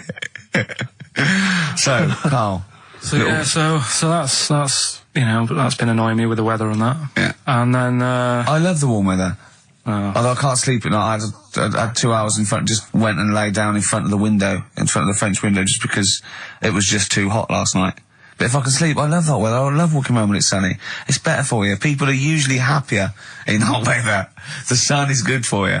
I mean, it has been hot. I mean, it's 100 degrees. It's probably too hot to work, but... Mental, I can't think straight and stuff. You know your little baldy head, isn't it bad for it? Because it just... Doesn't it get you make your brain a little bit hot? Well, I mean, I'm just got my head on show. What about the nudists? Worry about them before you worry about me. Right? But no, another thing that happened in the week, you know, I've just had builders round, sorting the kitchen out. Yeah, sure. So virtually skint. But another problem happens. Boiler starts playing up. Right. So, and you've got to have a shower in this weather. You've got to be able to have a shower and that and freshen up and what have you. Well, I have a shower every day anyway. I mean, 2 sometimes, but yeah. Yeah, but if you haven't got any hot water, you can't, can you? Right? Cold shower's alright, isn't it? Go on. So anyway, fella comes round. Yeah. 90 quid. 90 quid? 90 quid. All he did, turns up, says, oh, yeah. Just bang it. 90 quid? Bang the boiler. That's 90 quid. Last time I banged a boiler, it cost me 90 quid. And there was a lot of leakage then. Yeah. So I you know. I understand where you're coming from. Yeah. I do sympathise. But do you know, like, I catch them out as well. Do you know, like, you know, I know they're up to no good and stuff. They don't earn the money. Sure. And he was in the bathroom, so I sort of creep up and I try and stick my head round the door to see what he's up to. When a bloke in the bathroom? Right. That's weird, isn't it? So you creep up to a man in the bathroom and put your head round without seeing you. Go on, though. Fair enough. Right, do you want to go over what happened that time when we were in the pub and I go to the toilet and you're trying to get in? What happened? Is that normal? Go on, what happened? Go on, I'm not ashamed. What happened? Go on, say it. Say it. What happened? Well, don't start a story and then don't finish it. Or we'll do it later. He was in the cubicle, and he got in the cubicle to have a piss to avoid me annoying him, right? So what I did, I got some like liquid soap, I just put it over and squirted on him, and he came out going, look, it looks like someone's just effing jizzed on me. I've got effing jizz on me back. I had to walk through Soho without me back. I was walking through Soho, when was it we had to go to the, when we went to the Ivy with those people? Wednesday. Something like that, yeah. We had a business meeting, right? And, we were walking around the Ivy, it was about 11:30, and I was going down Old Compton Street, and as I got to just going past Mamma Mia, something hit me on the shoulder. I looked down, and obviously it was bird shit, but just for a split second, I thought it looked like jizz, and I just thought, oh God, because no, and I sort of wiped it off, and I thought, right, I got to wash my hands as I get in. It obviously wasn't jizz; it was pigeon shit or something, right? But I had this pamphlet once when I was at ULU. Terence Higgins Trust left this pamphlet, and it was all stuff like safe sex, and it was stuff like. Honestly, I swear, it said things like, you don't have to have full intercourse. It said you can do lots of other things with your lover, like... It said like come into some fruit, e.g. a melon. It says, with friends, just come on the back of one of them, right? And then this is the bit that made me think, and I thought, oh my God, when I looked down, sort of on my shoulder, it says, come out of a window. Yeah, on any passing celebrity. Oh God! Oh, I'll get that pamphlet. If anyone's got that pamphlet, it was brilliant. So, yeah. Good, right, well, let's play a record. Do you reckon Noel Edmonds did stuff like this on his show? He's back. Oh, dear. Smiths and Usk on XFM 104.9. Before that, we had Spunky News. Spunky News. Coming up, Monkey News. That's the sort of linked. This is Dr. Fox is no better than this. No. You must see we're getting better now. Yeah. Have you got any other news there, Carl? Well, you were just talking about bird muck. What a classy show this is. Yeah. I imagine someone just having a barbecue, tuned into this. Yeah. Can you turn the radio off? He's talking about coming out of windows again, darling. It's putting me off my sausages. Oh, what? I was walking down the street and this pigeon, sparrow, whatever, did its thing, and it landed on my ear. And I was like, oh, God. So, I thought, well, I'm not going to wipe it off. Why not? Because I don't want to get it on my hands. Right? So I thought I'd leave it till I get home. So it's probably about... So you went to work. Oh, met some friends. Yeah. Oh, Yeah. about midnight. Went on the pool.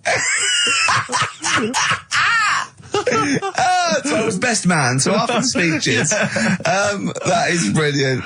No, it was on there for, I don't know, half an hour or something like that. Brilliant. Get home and get Did it some... not kind of slowly ooze down your neck? No, it's fairly hard. Right. And, sort of corroded my ear. What are you talking about? Why did you leave it there, though? Why not just wipe it off with something? I can walk round with... Pop in a newsagent and buy some tissues. And then I look stupid. What do you mean? Where is the bird smoke on your ear? Brilliant. They're all wearing that now. But no, what is it they eat? It's alkaline. No, it's really strongly alkaline, isn't it? Or is it acidic? I don't know. Maybe someone knows. Is bird milk acidic or alkaline? But it's corrosive, yeah. Weird, Yeah. weird. Weird, isn't It it? didn't seep into your brain. Listen, do you want to set up songs of phrase? Yeah. Oh, God. If you've not heard the show before... I thought we weren't doing this week. I thought we weren't. No, we'll do it once, right? And then next week's the last one, so we'll do Rockbusters. Leave That might be the last one ever, depending on whether Carl decides to come back Yeah. in October or not. I'm bored of it. I told you I'm bored of it. Why are you bored with it? I get bored quick with stuff. Yeah. I told Suzanne the other night, and I'd look she was. I haven't got rid of her yet. She's, do you know what I mean? Things... You put on a soft music though first, didn't you? You didn't just like start getting that right. you opened a bottle of wine. You know you're a very lucky girl. Sorry? Well, I usually get bored with you and that. Yeah. Oh, dude. You're lucky you haven't pissed off. Yeah. Do you want to open the champagne or what? Well, she was annoyed the other Carl, night. what's that on your ear? Don't worry about it. Where'd you get on? We're walking to the pictures, right? To go and see Bruce Almighty. Sure. Why? And just something to say, innit? Yeah. So you were trying to sneak in the back. So on the way, cutting across Leicester Square, and those fellas who sell roses, he comes over. Do you want one? Do you want one? I said, don't do that. She's allergic to them. Right. So he'd go away. Yeah. She got all annoyed about that. Because she's not allergic to them. Well, she's not allergic now, but they're about £3 each. But the point of that, Carl, is not that she really wants a rose, it's that you're willing to spend £3 on her. Taking her to the pictures. How much was that? That was £8 each. Did you pay for it though? But didn't you ever... If I know you had her dressed up as a small child. Yeah. Me and my son, please. Or you made her sit on your shoulders and wear a long coat. Yeah, exactly. Anyway, listen, songs of phrase then. You paid for her to go in and then you went and had a pint while she watched it. Yeah, there's no point in both of us seeing it, but tell me about Tell it, me won't what you? it's like. Oh, right, songs of phrase. So let's explain what songs of phrase is. You do it. Okay. Oh, really? If you think that Carl is bored with life, then you will be even more bored once you have heard this particular quiz. The gist of it is that Carl has taken a well-known phrase Well, or saying no, stop you there. Not a well-known phrase. Something that he said once. on this show, Yeah, probably. and he's somehow compiled together a number of different songs which have somehow built up that particular phrase or sentence. If it's anything about Chinese people, Philip Bailey will be involved. That's all I can say. Okay, let's hear it then, Carl.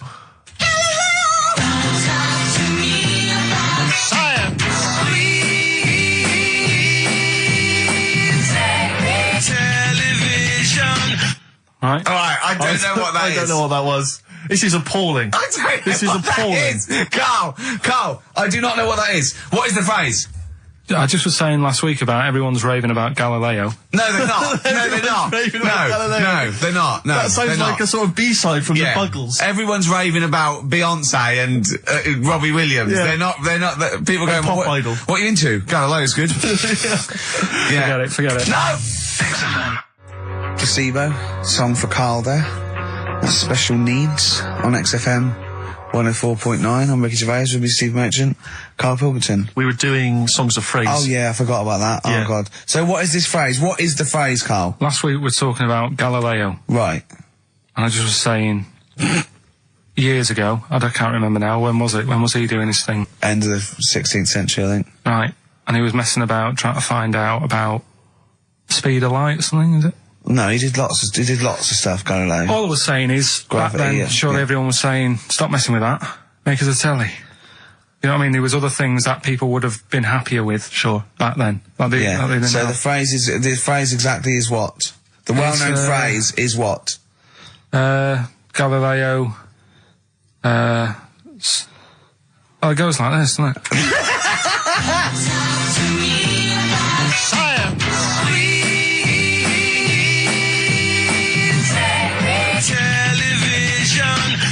Right. So it's Galileo's stop Talking to me about science. Make me television.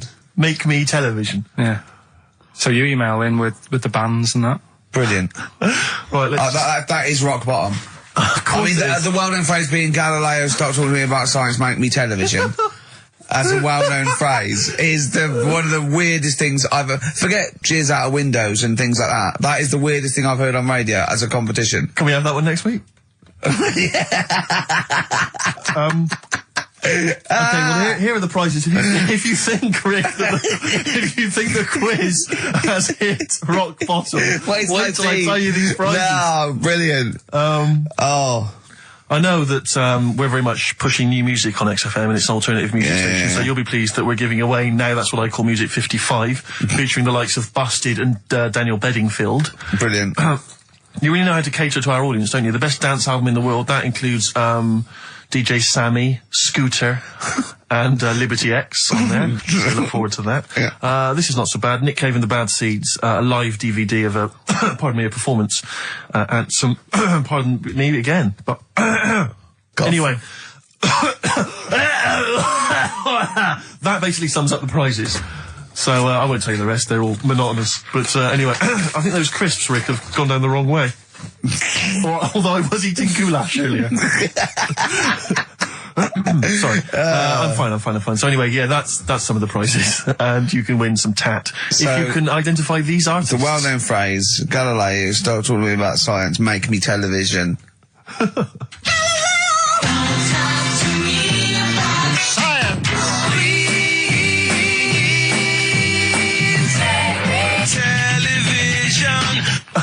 Just email. But easy this week, I think. Those, yeah.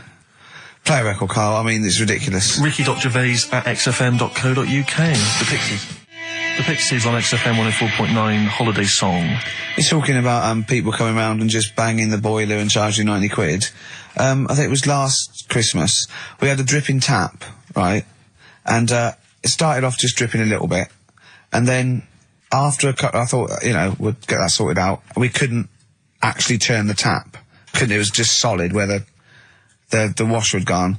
And then over Christmas, like before Christmas, it just started flowing. It was just like on. And I was thinking, this is terrible. It was terrible. It was the hot tap. And of course, the caretaker gone away, everything had been closed down. So I called out an emergency plumber. Christmas, right, he couldn't get it to turn the tap off, right? So he was trying, and in the end he said, well, what I could do is I could just squash the pipe, right, cut the pipe and squash it, and then you could change the whole thing. I'm like, yeah, whatever, right, because I can't have this, I guess. So he said, I've got to go to the van, and he got this tool, came up to squash the pipe. He was only a young lad, right? Wasn't strong enough. So I had to help him squash the pipe. Right. He squashed the pipe, cut it, put a little nozzle on it, just to seal it, right? And I was 180 quid.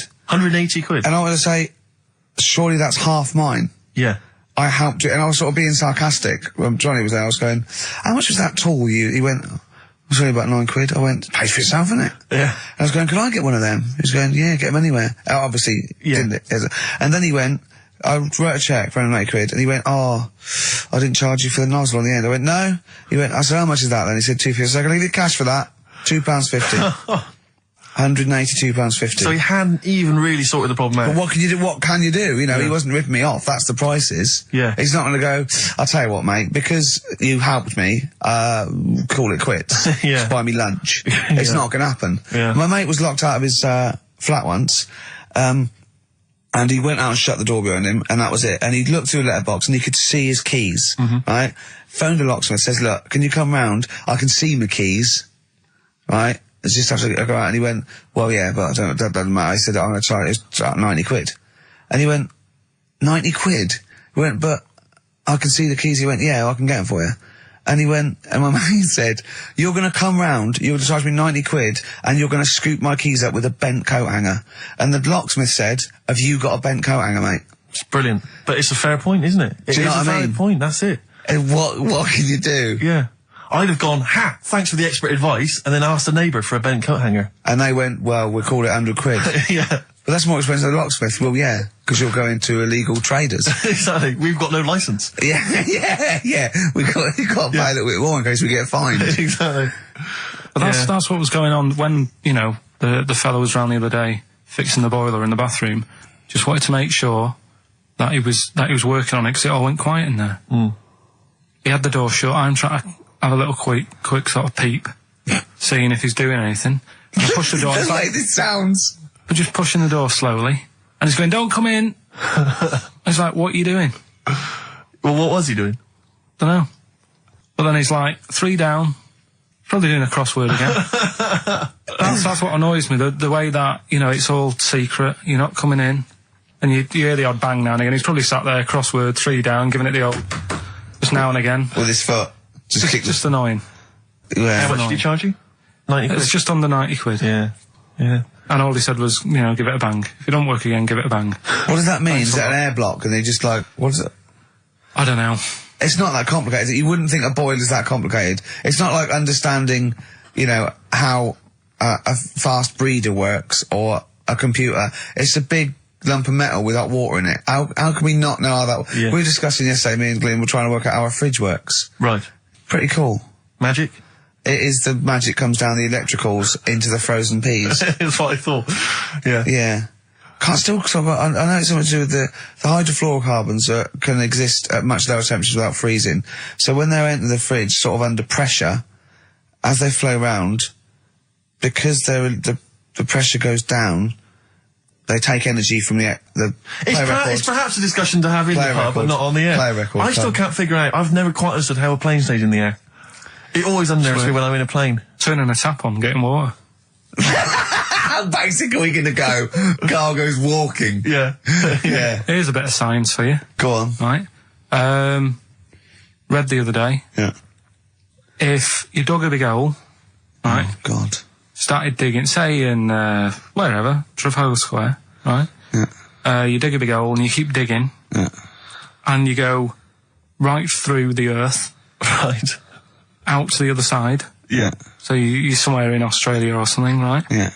And then you come back to London. Right. Stand next to the hole, jump in it. Apparently, you can jump through the world in 42 minutes. It's interesting. But then I was thinking, will you fall? And then when you come out the other end, would you fall back again? Well, yeah, you would, wouldn't you? What would happen is, you'd accelerate 10 metres per second to the centre of the earth. But you'd have such inertia, you'd nearly go as far out the other end before it was like a bungee jump. So you'd nearly get as far as the other end, and then you'd go back again, and you'd keep going until back and forth, getting further and further away from making it until you went sort of back and forth in the centre, and then you'd stay still in the centre. Have you drilled a hole through the earth? Get in touch. Email xfm.co.uk and just let us know how you got on. Did you get to the other side? Did you get to Australia? Did you buy one of those funny cork hats? Did you see Paul Hogan? How does a fish work? Darkness, growing on me, XFM 104.9. I'm Ricky Gervais, with me Steve Merchant and Karl Pilkington. I lost him, didn't I, in a little conversation? Yeah, you were talking about quantum physics, to be fair. Yeah, I was just explaining what a black hole was, because we were talking like that as well last night. And just halfway through, he just went, yeah. And put his headphones on. Yeah. Brilliant. Yeah. Oh, the thing about Carl is he speaks with such authority about things that he thinks he knows about. Monkeys. And when you try to explain to him about stuff, you know, he goes, no, of course ghosts exist. And you try to explain to him why it's conceivable they don't. No. He can't be bothered with that. Yeah, you did all your learning at about 12, didn't you? Yeah, but I'm still picking bits up now. Said without irony. Oh, brilliant. What have you learned recently? Anything interesting recently you've learned? Darwin. That's why I was asking you about him. Right. Yeah, Darwin. We know what you did, didn't you? I don't know what he did. I just read the other day that they've got a treatment for whatever illness he had. I thought it was a bit late. Can you imagine that, saying that to his family? What did Darwin do? I don't know. You were just trying to explain it to me, but I'm busy doing stuff, aren't I? I can't take it all in whilst I'm sorting the ads out, putting CDs in. You know what I mean? Ticking off the knob news. No, but he formulated the theory of evolution based on natural selection. Yeah, but wait, though. Do you think that's good? Do you think he's well done? You're impressed with that? Because you're not impressed with things like, you famously said, Newton, so it said gravity, but it was already there. If we'd have been floating around, it'd been a problem. We weren't, so keep out of it. That's what you said. You said Einstein. I've never used EMC squared in my life, but the bloke who invented the video recorder, I watch one a week. So I wonder if you're impressed by Darwin formulating, I think, the most important scientific theory since Newton's laws. Has it made a difference? Or whatever he said, would it have happened anyway? You can't do that. You're not allowed to say that. You can't say, oh, well done, I'd have found it eventually anyway. You can't do that. You've got to give people their due, do you know what I mean? But now it's difficult to find stuff because there's less to find out now. It's not a competition. But on what scale? On what scale are you looking at? Why do you mean there's less to find out? Well, now, I mean, they're bringing stuff out that... Do you know what I mean? It's just... The iPod. Well, yeah. Sure. Didn't see the point in that, no. The iPod. Do you know, he actually listed the 3 songs he'd ever want to carry around with him. I can't remember what they were. What are the 3 songs you'd Killing Georgie. Killing Georgie, yeah. What else? Probably have Elvis in the Ghetto. Right. Yeah. Moving. Living in the City. Stevie. Do you know what I like? Do you know why that? Because that's like a little film to him. Yeah. That's 3 songs where there's a little story. He knows the ending. Yeah. But it's someone singing it to him. A little. Just put them on it. How many songs can it hold? Well, 7,500. Put that on 7,500 times. Sure. Well, you don't need to, do you? I mean, that is like that joke. The wish. Imagine putting on 7,500. You know that joke about you got 3 wishes. It says a never-ending bottle of Guinness, and he goes, second wish, you have 2 more of these. Yeah. You don't need to put them on 7,500 times, do you? No, you don't have to. Never mind, Carl. Never mind. Answers rushing in, we should point out, for the quiz. Most of them agreeing that it's pointless. Some people have called it... It's songs of phrase, of course. Some people are referring to it now as songs of arse, which is more than appropriate. But you'll be pleased to know that it's ending this week, and next week we've got the return of the even more pitiful Rockbusters. For the last one. That's back for the last one. We perhaps also need your petitions to Carl. If you want us to stay on the air, then you need to petition Carl, giving good reasons why he should stay, why this show isn't boring, or rather why he shouldn't be bored by it. I mean, you're bound to be bored as listeners, but obviously he's running out of steam now. What are you fed up with? You're just fed up with, in general, are you? I mean, you want your Saturdays back, do you? Just want a bit of a life back, that's all. But you don't do anything with your life when you've got it. Why don't you do this instead of, like, your day job? Can't. It's more important than my day job, innit? That's what earns the company money and that. Know what I mean? Well. So... Why don't you do a regular show then? Sack someone who's, quite frankly, not putting the way. I've done that. I did that years ago. What do you mean? Done it. Told you, I've done a lot of stuff. Boxing, done. Tick. Dancing, done. No, you turned up, the place was shut. Yeah, but... Dancing? When did you do dancing? That's when he went and said, I want to do dancing, and he went along to the place, and it was shut, and that was it. And he said, I didn't do it anymore. That's not doing it, is it? Boxing, he had a fight with one lad, then the lad beat him up, and he didn't go again. Oh dear, it's pathetic. Well, anyway, yeah, so this is basically our penultimate show. Next week's the final, and we're all looking forward to that enormously. Yeah. But that may be it forever then, and this all for one, one for all for one. The Three Musketeers, gone forever. Yeah. I, for one, will be pleased. Oh, I have to get some of these taped, because I like coming in and sort of, Incidentally, Rick, don't be afraid to nick as many CDs as you see fit on that last show. People have already nicked them. No, I know, but just take whatever you want. If that 4 Non-Blondes is still there, isn't it? I think it's still there. Because I don't want that to be nicked. Yeah. And I got a feeling, because I don't think there's any Smiths in the library, but there is quite a lot of Gina G. Really? What? What was that sigh for? Nothing. What? Ooh. Play a record. Monkey News is on the way, plus the results. This isn't radio. You've got to keep talking or playing music. Play some music? Yeah.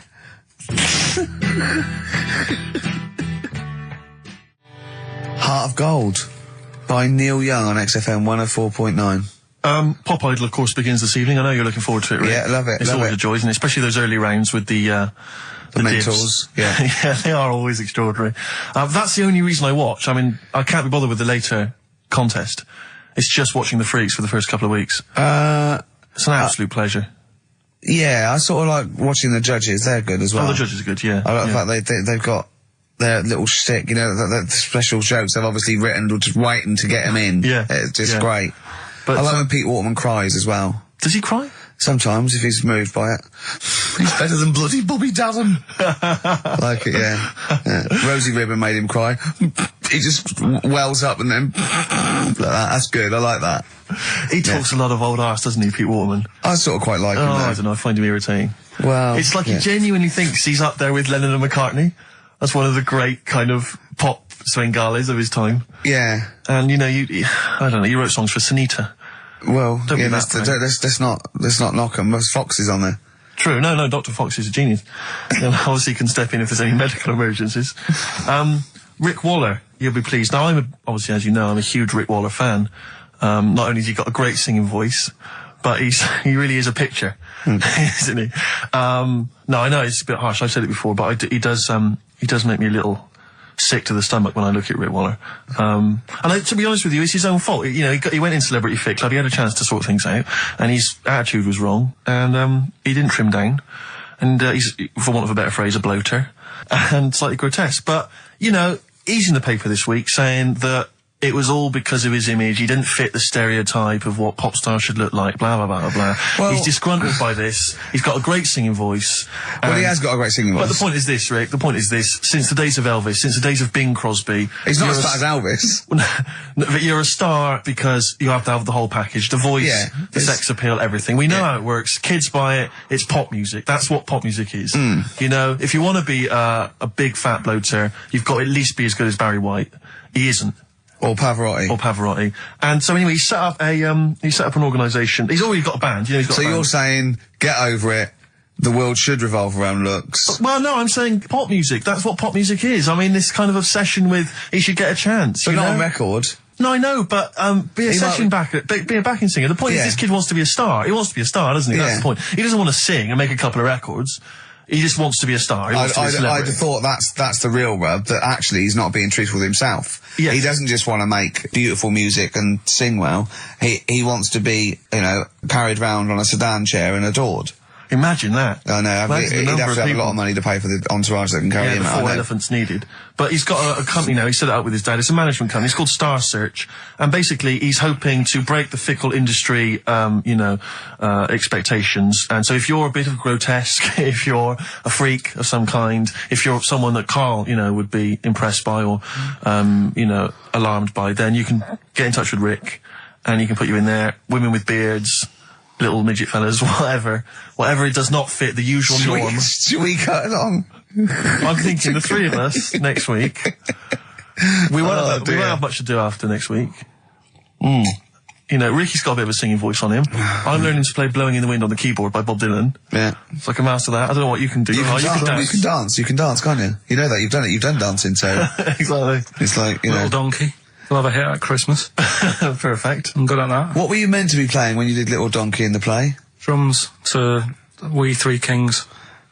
But you just busted it live, didn't you? Done that. We're just talking about looks and stuff, right? Always. Because, it sort of cheeky freak of the week, we did that and I stopped doing it. Sure. It was upsetting a few people. There was a thing on the website the other day about Elephant Man. Yeah. Right? Just keeping up to... up on the news, what's going on there. And, Drunky news. They did a thing about him and what he'd look like if his head wasn't messed up. Yeah. And they made a little picture for him. Was he quite good looking? Not bad looking, but you can't use it. It's not like you can't put it on a passport. Sure. Well, and the fact that he's been dead for several years. Yeah. No, but they also do that sort of thing for people who are alive. They say, this is what you look like. So you can't use it for that. Yeah. You can't use it. That's sort of like rubbing it in, though, isn't it? Really, it is a bit. Yeah. Unless they said, good news, you were ugly anyway. Yeah. So he got honest. You wouldn't have pulled if you didn't look like an elephant. If you were symmetrical, you weren't a looker. You couldn't use it on a little dating agency picture. This is what I look like. Yeah. This is what I would have looked like. And they phone up and go, I'm intrigued, what do you mean would have looked like? Well, I'll see you, as we said, 7 o'clock. How will I recognise you? I'll be eating buns. Yeah, look for the giant cauliflower. yeah, in a coat. Exactly. I love the fact that you're keeping up to date with what the Elephant Man might have looked like. Yeah, exactly. That is amazing. Carl's news is largely what's happening in around 1880. Yeah, or what might have happened around 1880. No, but it's sad though. Did you watch that thing in the week? That What Are You Staring At program? I didn't know. I couldn't face it. I know what you mean. It was about people who'd had unfortunate deformities. Yeah, and it was really sad. I suddenly felt bad about some of the stuff we'd talked about and what have you. Cause Could I just say something like that's quite a nice thing to say. I was talking about some of the things we talked about. Should we go over what we've discussed today? What subjects have we brought up today? How can you feel sorry about things like that when we're still doing it? No, I'm just saying, you have a laugh and that, but then you see a programme about it and you go, oh. What, you realise they're real people you're talking about? Yeah. When do you ever forget that? When do you ever forget that when you bring up these cheeky freaks of the weeks, or when we talk about Rick Waller, that there's not a real person on the other end thinking about it? Yeah, but sometimes it's hard because they don't look like real people. Don't slag off Rick Waller. That girl was on with a big head. It's like Bo Selector. We played some Dizzy Rascal earlier, and that was wicked. Exactly, and he's the new kind of the kind of London rap sensation. Yeah. But let's not forget Credit to the Nation from 1994. They're Teenage from Birmingham now, sensation. Steve. Whatever happened to MC Fusion? He got a lot of bad press at the time. People didn't respect him, but I'm listening to that now. I think it was bloody brilliant. Yeah. All right. And crucial, no? Exactly. Adverts. Kings of Leon, Molly's Chambers on XFM 104.9. I'm Ricky Gervais, you're Stephen Merchant, and that little bald head mank over there is Karl Pilkington. Cockaliki soup? Cockaliki soup is fine. That was one from Nick. Thanks for that, Nick. Yeah. Is it I was referring to the woman who chewed on a knob in a goulash. Exactly. If you just tuned in, you've missed that there. Yeah. We still don't know why she was eating goulash. I've got a rash, look, come up my arm, look at that. Brilliant, fascinating, thanks for that. That's from rubbing his head, getting him an headlock. And have you got some on your hair? Because look at that, that's like a heat rash. What do you wash your hair with? Have you still got that bird shit behind your ear? What is that? That's really worrying, isn't it? It's like how the body changes over many years of sort of certain things. Yeah. It's like your body changes to protect yourself from the sun and what have you. Yeah. My head just got used to being rubbed. Yeah. It's reacting now. Oh, that's a defence mechanism. Yeah. Right, I see. All right. Look at that, that's horrible. Anyway. You've got something on your hair, Monkey news? I was going to say the winner. I don't think anyone cares. Oh, come on, someone got all of them, didn't they? Well, okay, play it again then. This was Songs of Phrase. You did this The earlier. well-known phrase is Galileo, stop talking about science, make me television.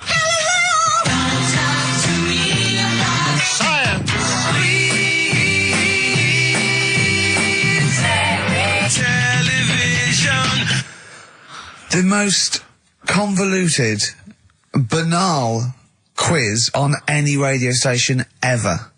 I mean, I'm including Moyles, Chris Evans, do you know what I mean? Simon Bates. That's worse than anything they ever did. Apparently, Channel 5 have bought the rights.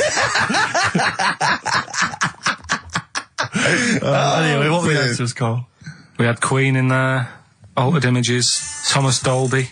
Yeah. Beatles, Aretha Franklin, and Red Hot Chili Peppers. Well, extraordinarily, Tracy and John Burton from Colchester and Essex got all of those right. Why they would want the prizes, I've no idea, but good luck to them. They can enjoy those at some point. God bless. Okay, Monkey News? Do you want a bit? Yes, please. Play the jingle. This rash is weird. Oh, chimpanzee that Monkey News. Right. They were filming a documentary, right, this telly company. Yeah. Doing a documentary. Who? Which one? Which one? Don't know. No, what was the documentary about? About monkeys. Yeah. Where was it? Where Africa. was it? Right. When was this?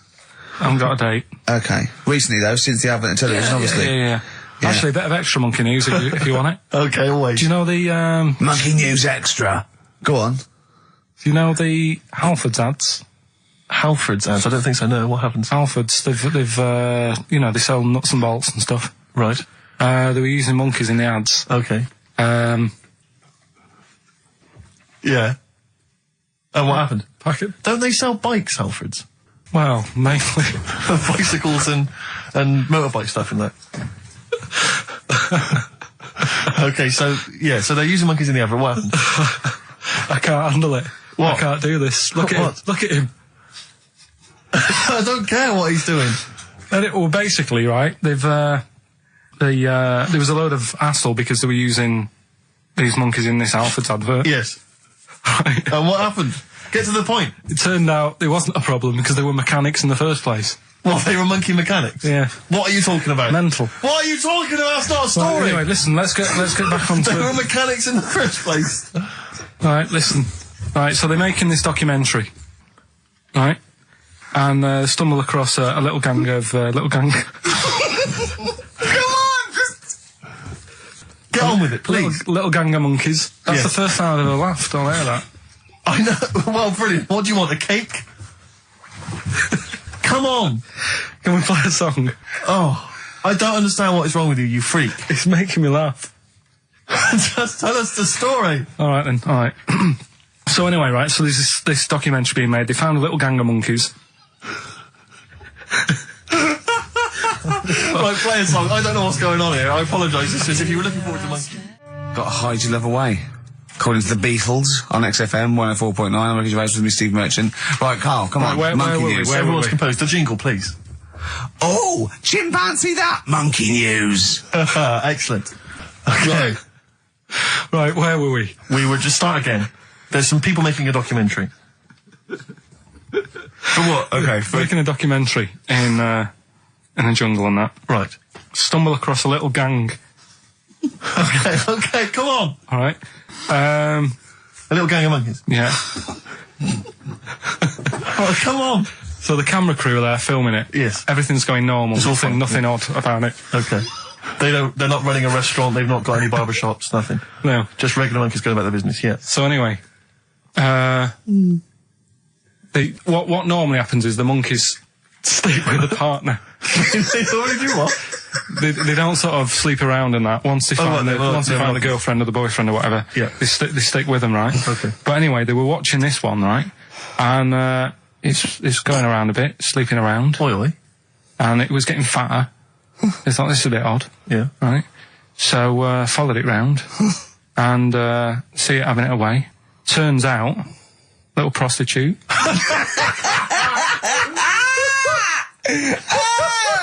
Oh, God! It's a little monkey prostitute. And it was getting fatter because it was charging them bananas. What a load of old rubbish. Charging them bananas! What was it, a boy or... It was a... Woman. Little woman monkey. That's the most extraordinary monkey news I've ever heard. Oh! That is genius! Has this documentary been televised? I don't think it's been on yet. No. And that's all the information you've got? Yeah. And is that's one banana for everything?